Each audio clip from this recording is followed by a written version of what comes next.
Muito bem, meus irmãos, eu quero compartilhar com os irmãos o texto de 2 Timóteo, capítulo 4, versos 1 a 5.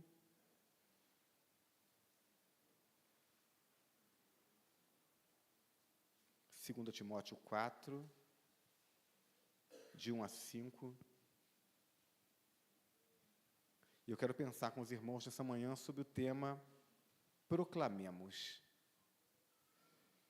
O texto diz assim: na presença de Deus e de Cristo Jesus, que há de julgar os vivos e os mortos na sua manifestação e por seu reino, eu o exorto solenemente, pregue a palavra. Esteja preparado a tempo e fora de tempo. Repreenda, corrija, exorte com toda a paciência e doutrina. Pois virá o tempo em que não suportarão a sã doutrina. Pelo contrário, sentindo coceira nos ouvidos, segundo os seus próprios desejos, juntarão mestres para si mesmos. Eles se recusarão a dar ouvidos à verdade, voltando-se para os mitos.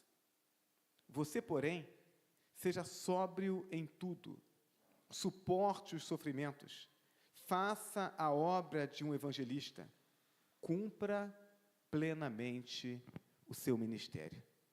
Que Deus abençoe a leitura da sua palavra. Amém? Muito bem, meus irmãos. Nós estamos em campanha de missões mundiais. No último dia 2, nós recebemos aqui, sediamos o primeiro culto dessa mobilização da campanha de missões mundiais aqui na cidade de Juiz de Fora, na nossa região, e tivemos aqui o missionário Adoniran Judson, e ele esteve compartilhando conosco as experiências que ele viveu como missionário na África, primeiramente, e depois, agora, ultimamente, em Espanha. E nos edificou muito. Eu confesso que eu fiquei muito emocionado com as experiências que ele compartilhou aqui, a forma como Deus agiu não só no ministério dele, mas na vida de pessoas que ele conheceu durante esse exercício do seu ministério como missionário. No próximo domingo, nós teremos aqui a missionária Ruth Goulart. Estará à noite falando para a gente também a respeito das suas experiências e dos desafios do trabalho de missões mundiais. Então, esses trabalhos, na verdade, são eventos, são programas que nós realizamos com o objetivo de promovermos missões, de trazermos essas informações que nos ajudam a nos lembrarmos do desafio de missões, do que acontece nos campos missionários, nos lembrarmos das dificuldades dos missionários, nos lembrarmos de que existem tantos povos que nunca ouviram falar de Jesus, para que então possamos investir em missões. Mas esses trabalhos de promoção, eles são programas que nós fazemos. Então, um dia específico, uma pessoa específica traz uma informação específica para poder mobilizar a igreja. E aí, o que eu quero chamar a atenção dos irmãos? Eu quero chamar a atenção dos irmãos do fato de que nós temos um DNA deformado pela cultura de igreja de programas. E aí, qual é a grande tentação? A grande tentação é a gente participar de um programa que pode estar acontecendo hoje e nós já estarmos com a nossa cabeça pensando e planejando o programa seguinte. Não que haja alguma coisa errada em nós realizarmos programas, mas quando isso acontece, a gente corre o risco, por exemplo, de fazer uma campanha de missões no mês de março, mês de abril, e quando passa, a gente pula para o programa seguinte, mês de maio, mês da família, mês das mães, e a gente se esquece que missões precisa continuar acontecendo. Missões é a vida da igreja, não é apenas um programa, não é missões apenas para buscar quem está longe, missões mundiais, levarmos o Evangelho a quem está em outros países, a países que nunca ouviram do Evangelho. Missões é isso? É, Mas missões não é só buscar quem está longe. Missões é também buscar quem está perto, quem está do outro lado da rua, meu vizinho, né? Quem está dentro da família, meus filhos, meus pais, meus primos. Missões é buscar todas essas pessoas, perto e longe. Buscar as pessoas que precisam ouvir a palavra da salvação. Missões é também buscar aquele que não pode ouvir, porque ele está em um lugar onde o evangelho não chega. Mas é também buscar aquele que pode ouvir, mas que não sabe ouvir. Porque a gente fala e ele está com a cabeça voltada para outra coisa. Então, o texto que nós acabamos de ler, ele chama a nossa atenção exatamente para isso. Paulo chama a atenção para um grupo que não está distante. Ele fala de um grupo que precisa ouvir a palavra naquele momento, porque em algum momento deixará de querer ouvir. Ele está falando sobre um grupo que ouve a palavra, que já esteve caminhando com a igreja, mas que de repente deixou de lidar com a palavra com a seriedade que ela merece. O apóstolo fala de pessoas que depois de caminharem junto com a igreja, se voltarão para um mundo em que aquilo que é crido e aquilo que é promovido está contrário à vontade de Deus. Fala de pessoas que estão no mundo, perdidas, mas que preferirão ouvir as fábulas, ouvir os mitos, as coisas que agradam seus ouvidos, e que rejeitarão ouvir o evangelho, que para eles é considerado uma fábula, e uma fábula desagradável, porque na verdade propõe a disciplina, propõe deixar de fazer aquilo que o corpo deseja, aquilo que é a inclinação da carne, para poder buscar a santidade, viver uma vida correta diante de Deus. Então Paulo chama a nossa atenção para esse público.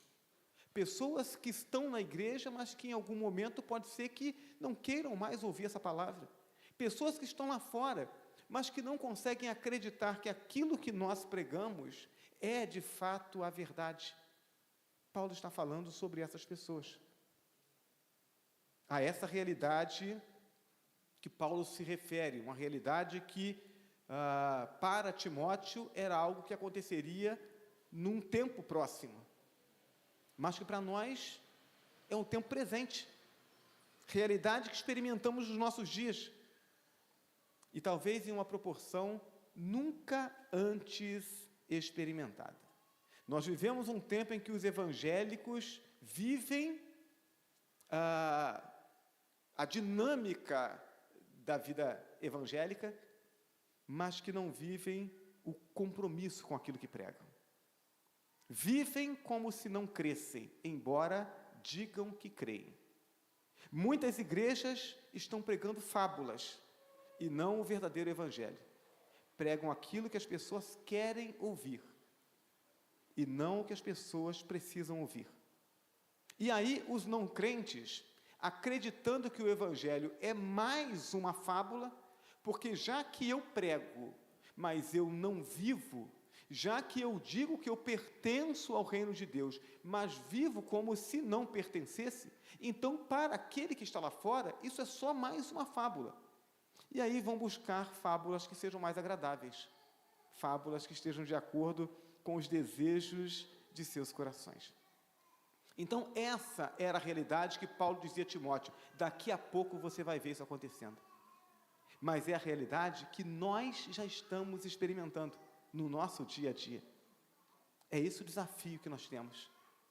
Por isso, o apelo de Paulo, um apelo que era presente para Timóteo e que é presente para nós. Ele diz: prega a palavra, apresse-se em proclamar. Não uma proclamação simples, mas uma proclamação que seja eficaz. Então, eu e você, nessa manhã, somos chamados por Deus, a partir desse texto, a proclamarmos. Agora, proclamarmos como? Então, pense, se eu preciso proclamar, e essa proclamação precisa fazer diferença, tem que haver uma objetividade. Então, eu quero pensar em 3 formas diferentes, ou 3 aspectos diferentes desse compromisso com a proclamação. O primeiro deles, proclame com os lábios. Paulo está dizendo, prega a palavra. Ele não está dizendo, viva como um crente no meio das pessoas e deixe que as pessoas adivinhem que você é crente. Ele não está dizendo, viva honestamente no meio das pessoas e as pessoas vão adivinhar que você é membro da Igreja Batista do Granbury, que você é crente em Jesus Cristo, que você é um salvo. Não, porque isso não vai acontecer. As pessoas vão achar que a sua vida pode ser uma vida boa, pode ser uma vida bonita de se ver, ou então vão achar que é uma vida chata, mas elas não vão descobrir a salvação só olhando para você. Então Paulo diz, inspirado pelo Espírito Santo de Deus, prega a palavra, proclame a palavra. A palavra grega traduzida aqui é a palavra querigma, proclamação. O que é proclamar com os lábios? É ir além de apenas dizer que é crente, ou dizer vamos à igreja no domingo. É legal a gente convidar as pessoas para virem à igreja, mas eu preciso entender que isso não é evangelização, isso não é proclamação do evangelho, porque vejam só, enquanto nós dizemos, olha, eu sou crente, o outro diz, olha, eu sou espírita, eu sou budista, eu sou o que mais? Zoroastrista, e tem um monte de crenças diferentes por aí. É só mais uma, apenas mais uma religião. Enquanto nós dizemos, visita a minha igreja no próximo domingo, as pessoas podem dizer, olha, visite também ao meu ritual religioso, lá no centro. Visite o meu ritual religioso, a minha procissão. Visite a minha cartomante, a quem eu busco as orientações para a minha semana. Elas vão compartilhar a estrutura religiosa que elas participam, que elas abraçam, da mesma forma como nós estamos convidando-as para vir na nossa. E se eu pensar que quem está lá fora pode olhar para o Evangelho como uma fábula, então, são só fábulas, apenas fábulas diferentes. Nós vivemos a nossa vida e porque a gente não pode viver sem uma crença, então, como as pessoas dizem, você precisa ter uma religião. Não importa qual seja, tem que ter uma. Isso é uma visão de religiosidade como fábula. É necessário, portanto, expor a palavra, apresentar o plano de salvação, abrir a Bíblia com a pessoa, expor o texto bíblico e dizer, olha, é assim que Deus nos olha, é assim que nós estamos porque pecamos, é assim que nós continuamos quando tentamos resolver isso por nós mesmos, essa é a obra que Deus fez por nós para nos alcançar, e é isso que precisamos fazer para podermos abraçar a fé em Jesus Cristo e sermos salvos. Abrir a Bíblia, mostrar a Bíblia para as pessoas, dizer que todos são pecadores, que o salário do pecado é a morte, que Deus ama o pecador, que Cristo morreu pelos nossos pecados e que aquele que crê em Jesus é transformado em filho de Deus. Proclamar o Evangelho é dizer isso de forma clara e fundamentado biblicamente, para que as pessoas tenham uma oportunidade válida de salvação. Enquanto as pessoas não sabem, elas podem confundir a verdade com qualquer mentira. É preciso apresentar essa verdade e é preciso fundamentar biblicamente a declaração.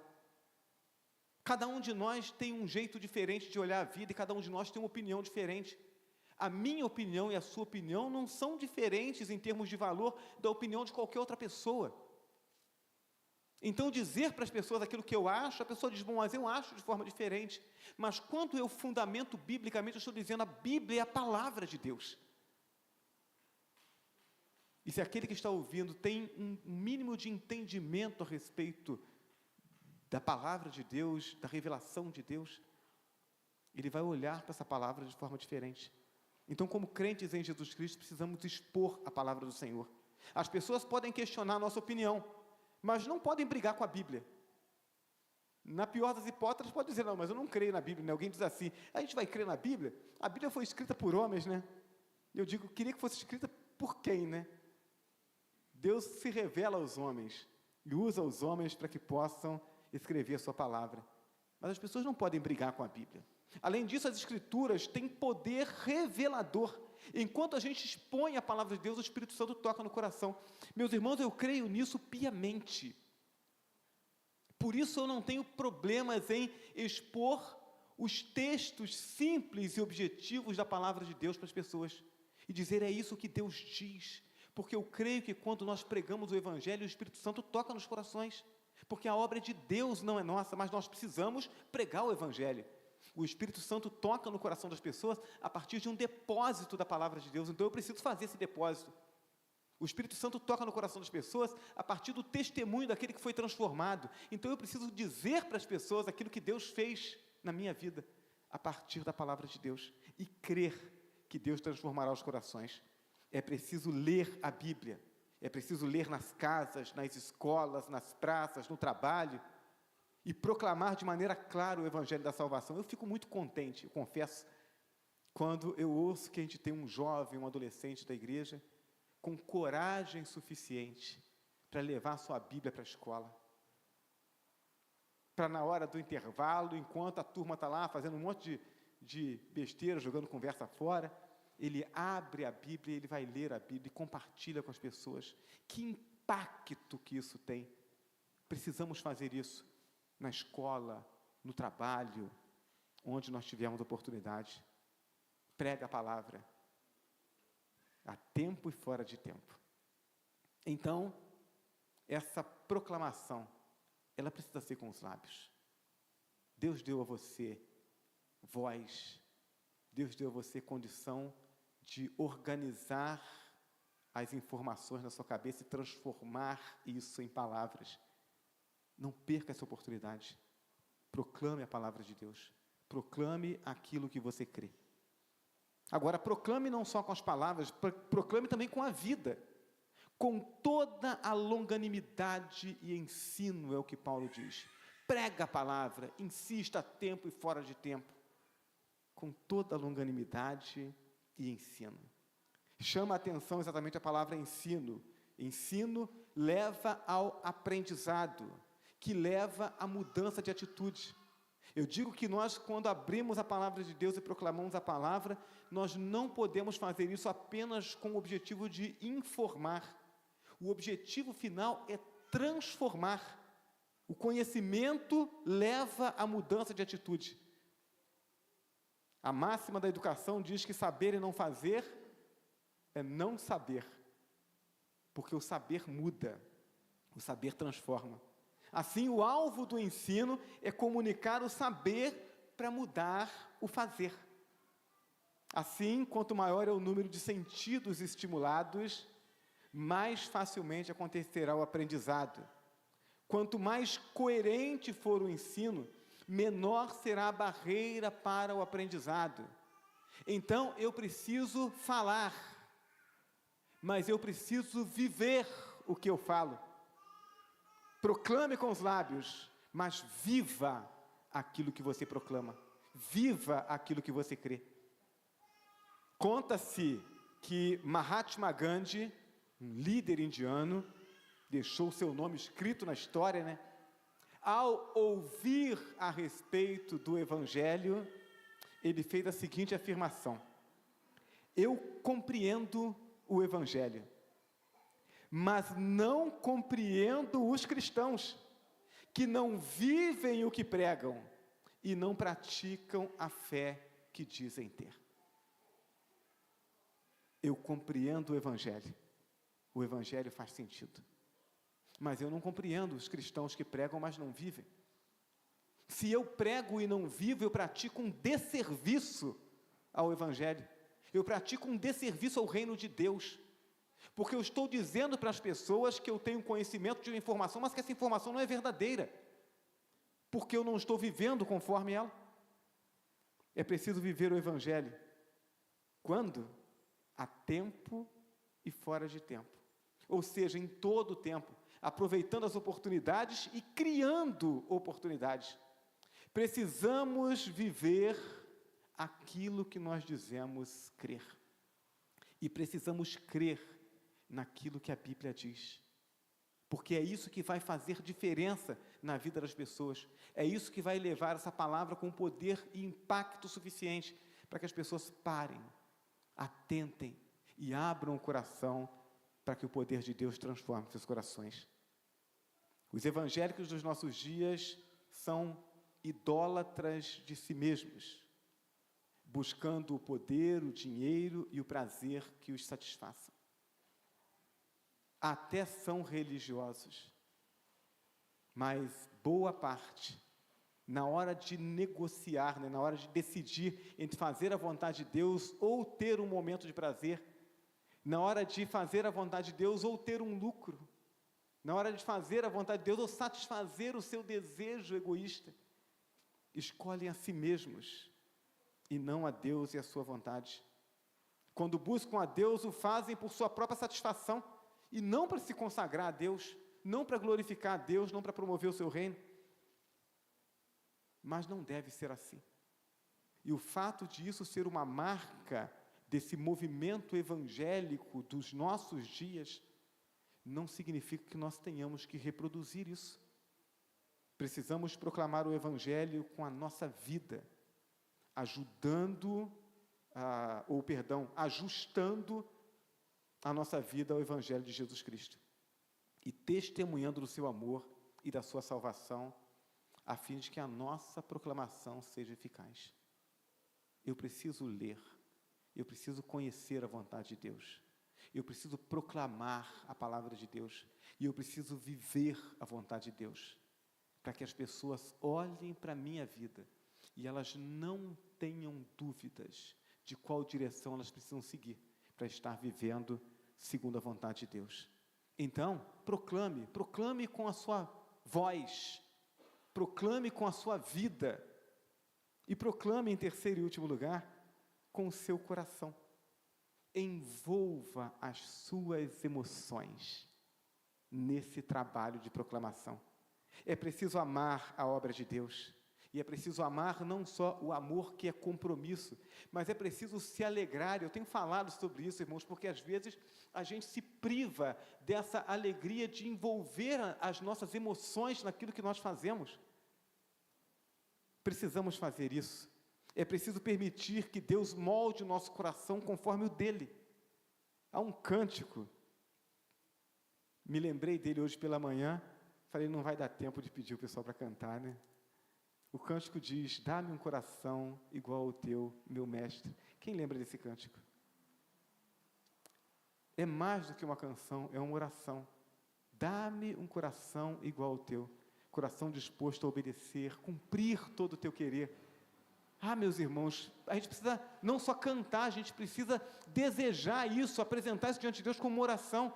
Senhor, eu quero me alegrar no Senhor, eu quero amar do jeito que o Senhor ama. Eu me lembro de uma conversa com duas irmãs, inclusive hoje pela manhã, mandei uma mensagem para uma delas. Foram minhas ovelhas lá em Valença. Duas irmãs. Uma com quase 80 e a outra com aproximadamente 40.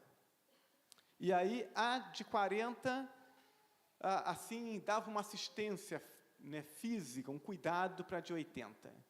E a de 80 dava uma assistência espiritual, orientação para a de 40. E as duas resolveram, diante desse desafio de realizar a evangelização discipuladora, começaram a evangelizar e a discipular uma família num bairro próximo lá da igreja.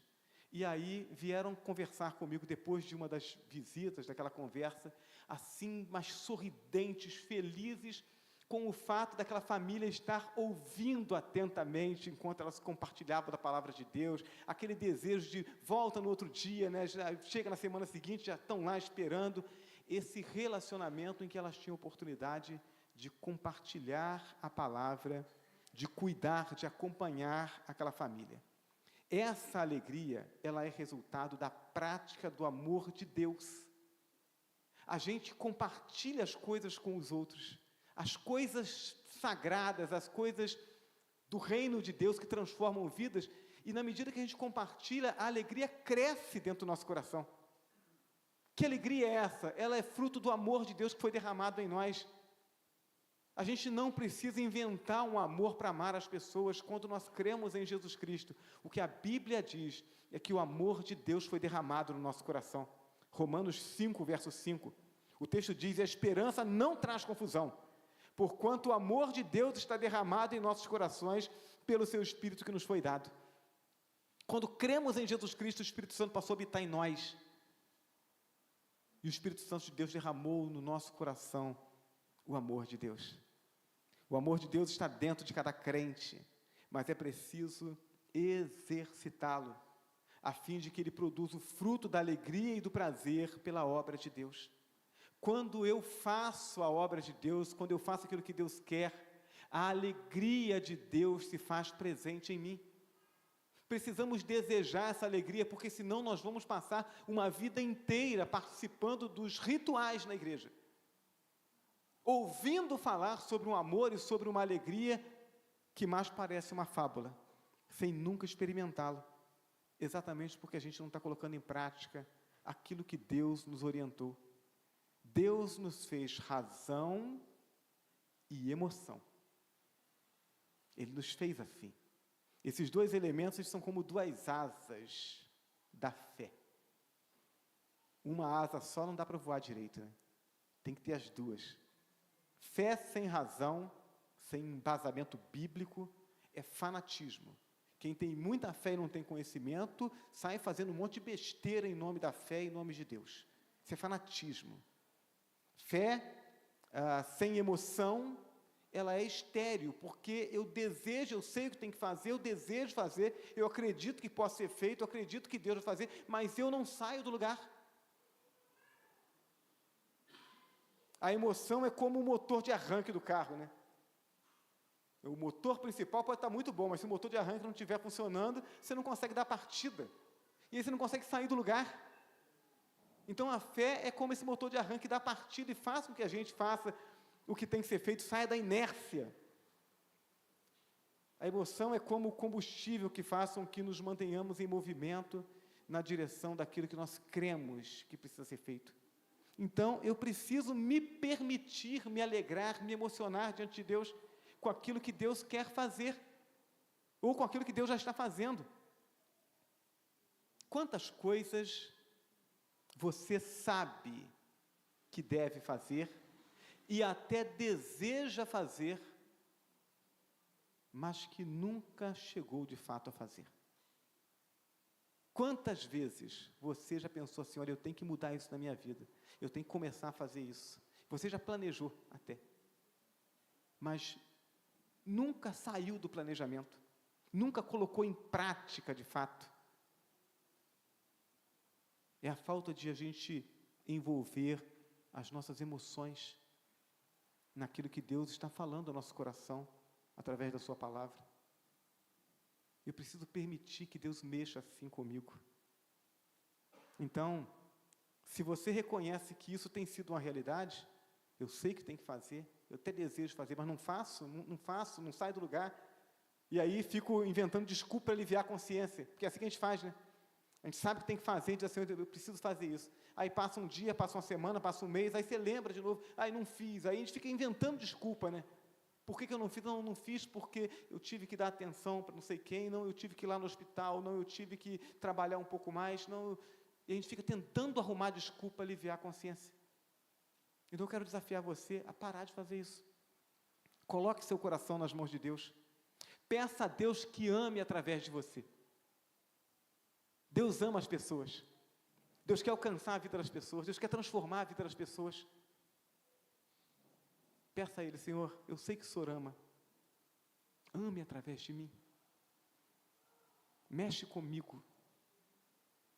Me ajude a desejar essas coisas de tal maneira que eu não consiga ficar parado, que eu queira ir, que eu queira ser usado pelo Senhor. Peça a Deus que ajuste os seus sentimentos e desejos aos sentimentos e desejos dEle. Dá-me um coração igual ao teu. Desejar aquilo que Deus deseja. Peça a Deus que ajude você a encontrar alegria na proclamação do Evangelho, na salvação de vidas. Eu não tenho problema de chorar em público. e não faço questão nenhuma de segurar as minhas lágrimas quando eu vejo alguém tendo ouvido o Evangelho de Cristo, confessá-lo como Senhor e Salvador. Porque eu sei que isso alegra o coração de Deus, e eu quero permitir viver essa mesma alegria de Deus. A Bíblia diz que há festa no céu, quando um pecador se arrepende. Então, eu me permito viver essa alegria, me emocionar com isso, porque eu sei que isso é saúde espiritual para mim. Eu sei que isso vai fazer com que eu deseje viver essa experiência de novo, e de novo, e de novo. Isso vai me levar a levar o Evangelho para as pessoas. Eu quero ver as pessoas confessando Jesus como Salvador. Eu me lembro da primeira visita evangelística que eu fiz, lá no bairro do Canteiro, em Valença, apresentando o plano de salvação para uma senhora que vivia uma vida difícil, tinha sido casada e apanhava do marido, se separou do marido, e aí os filhos cresceram e ela apanhava dos filhos. Que vida triste. E aí, naquele dia, eu, acompanhado de um outro membro da igreja, apresentamos o plano de salvação para ela. E ela disse que queria orar e entregar a vida a Jesus. E eu comecei a orar com ela, e no meio da oração ela chorou, mas não um choro de tristeza, um choro de alegria, por aquela mensagem estar transformando o coração dela naquele momento. A vida daquela mulher mudou. E sempre que eu me lembro disso, eu me emociono. Porque a palavra de Deus, ela é transformadora. Essa palavra está em você. Você não pode reter isso. Você precisa levar isso para as pessoas e se permitir viver essa alegria de ver vidas sendo transformadas, porque você deixou Deus trabalhar através de você. Deus podia fazer isso sozinho, mas Ele escolheu fazer através de mim e de você. A gente pode viver essa alegria somente quando amamos o Evangelho e amamos o pecador. Podemos proclamar a palavra de forma eficaz. Você precisa amar o Evangelho, e precisa amar o pecador, e precisa crer que Deus fará a obra através de você. Então, proclamemos com os lábios, estudando e expondo a palavra de Deus ao pecador. Tenha coragem de fazer isso. Pastor, mas eu não sei, eu não conheço direito a Bíblia. Vai estudar mais. Pastor, mas olha, eu sei muito pouco. Sabe mais do que quem está lá fora. A maioria das pessoas que estão lá fora, se tiver uma Bíblia em casa, ela está aberta lá em cima da estante, talvez no Salmo 91. E as pessoas esperando, que saia um fluido das páginas. O que você declarar a respeito do Evangelho será novidade para essas pessoas. Então proclame o Evangelho da salvação. Proclame com a sua vida, ensinando através do seu testemunho. Pregue a palavra e viva a palavra. Tenha coragem de dizer sim para as coisas de Deus e não para aquilo que contraria a vontade de Deus. Proclamemos com o coração, amando o Evangelho, amando a Deus e amando ao pecador. Deus nos quer proclamando o seu Evangelho. Deus nos quer orando e contribuindo para missões. Deus nos quer promovendo a evangelização discipuladora na nossa cidade. Para que com a nossa oração, com a nossa contribuição, aqueles que estão longe do alcance da nossa voz e da nossa vista, possam ser alcançados. E com a evangelização discipuladora, aqueles que estão ao alcance da nossa voz, que estão ao alcance do nosso contato, da nossa comunhão, possam, através da nossa vida, serem transformados. E Deus quer fazer isso não só para salvar aqueles que estão lá fora, mas Ele quer fazer isso através de você, para que você experimente a alegria que há nele. Deus quer que você viva isso. Em nome de Jesus. Amém? Coloque-se de pé. Vamos orar ao nosso Deus. Santo Deus e Pai, nós pedimos ao Senhor em nome de Jesus, que nos ajude, Senhor, a mudar o hábito. Porque o Teu Espírito habita em nós, nós cremos, confessamos Jesus Cristo como Salvador. O Teu Espírito habita em nós, nós sabemos disso, o Teu amor foi derramado no nosso coração. Então, Senhor, o que nós precisamos mudar é esse hábito, o hábito de ficar parado ao invés de ir, o hábito de ficar com a boca fechada ao invés de abrir e falar, o hábito de dedicar o nosso tempo para as coisas egoístas nossas e não para o Teu reino. Então, ajuda-nos, Senhor. Ajuda-nos a mudar esse hábito. Ajuda-nos a instalar um hábito santo, que abra a boca, que fale das coisas do Senhor. Que viva com coragem para dizer sim e não, de modo que a vontade do Senhor se manifeste na nossa vida, aos olhos daqueles que vivem conosco.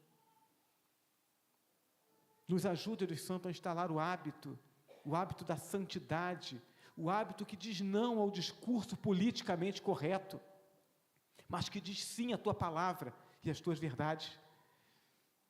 Ajuda-nos, Senhor, a fazermos isso e a permitirmos que a alegria que o Senhor sente por ver um pecador se arrependendo, seja mesmo experimentada por nós, e que isso mude a nossa vida, Senhor.